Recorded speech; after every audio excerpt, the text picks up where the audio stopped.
আপনারা দেখছেন আমাদের নির্বাচন যাত্রা, যেখানে আমরা রাস্তায় ঘাটে ঘুরে বেড়াই আর যে মানুষগুলোকে দেখতে পাই তাদের সঙ্গে কথা বলি, আর এই 2024-এর লোকসভা নির্বাচন নিয়ে সেই মানুষগুলো কি ভাবতেছে সেটার একটা চিত্র আপনাদের সামনে তুলে ধরার চেষ্টা করি। তো এই রাস্তায় দেখতে পেলাম কিছু দাদা কাজ করতেছে, লেবারি কাজ করতেছে, মনে হয় লেবারি কাজ করতেছেন। হ্যাঁ, লেবারি তো এছাড়া কি করবো? তাই তো মনে হলো কথা বলে দেখি একবার। দাদা, আপনার নাম কি? গোবিন্দ দেবনাথ।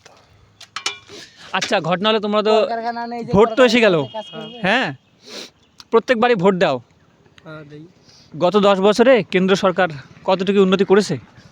কেন্দ্র সরকার যা করেছে আমাদের তো ওইটা নিয়ে কোনো বিষয় নাই। আমাদের বিষয় হচ্ছে আমরা পড়াশোনা করছি, আমাদের কোনো চাকরি নাই এখন, ওই যে লেবারি করছি এখন। এদিকে ঘোরো। কেন্দ্র সরকার মোদি, হ্যাঁ, বিজেপি সরকার আছে, নরেন্দ্র মোদি প্রাইম মিনিস্টার।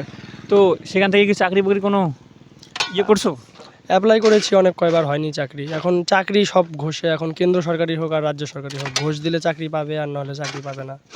তাই নাকি? আমরা তো, আমাদের বাবা তো আর অত বাপ কাকা জ্যাঠা তো অত ধনী না যে আমরা ঘুষ দিয়ে চাকরি নেব। আমরা পড়াশোনা করে চাকরি পাইতে চাই, কিন্তু পড়াশোনা করে কী লাভ, চাকরি নেই যেহেতু। তাহলে এবার কয়বার ভোট দেবে এবার নিয়ে? এবার নিয়ে দুবার। দ্বিতীয়বার দিবে? দ্বিতীয়বার দিব। পড়াশোনা করতেছো এখনো? হ্যাঁ, পড়াশোনা করছি, বিএ কমপ্লিট হচ্ছে। তাই তো আমি একটা ব্যাপার জানতে চাই, এইবার যে ভোট আসতেছে, তুমি তো এখন ইউথ, তোমার মাথায় কি আসতেছে, কি ব্যাপারে তুমি ভোট দিবে? আমি এবার ভোট দিতে যাব না, কারণ ভোট দিয়ে কী লাভ? যদি আমরা চাকরি না পাই, পড়াশোনা করে কী লাভ তাহলে ভোট দিয়ে? তাহলে এইখানে থেকে কী লাভ? তাহলে আমাদের যদি লেবারই করতে হয় তাহলে পড়াশোনা করে ভোট দিতে যাবো কেন? আমরা ভোট না দেওয়াই ভালো। তাহলে সরকার থেকে যদি আমরা কোনো সুযোগ সুবিধা না পাই তাহলে ভোট দিয়ে আমরা কী করব?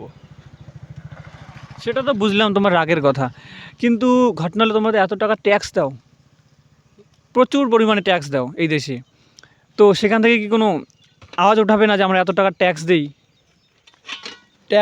ট্যাক্স দেওয়ার ফলে আমরা কিচ্ছু পাই না। আমরা কি পাই?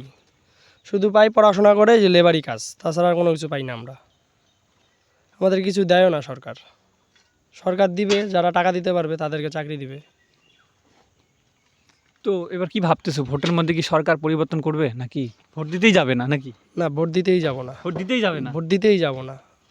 সেটা রাজনীতি ব্যাপার, রাজনীতি এখন পরিবর্তন হলেও ভালো, না হলেও ভালো, ওইটা আমাদের কোনো ব্যাপার নেই। আমাদের যেই আসুক না কেন, আমাদের বেকারত্ব দূর করতে হবে।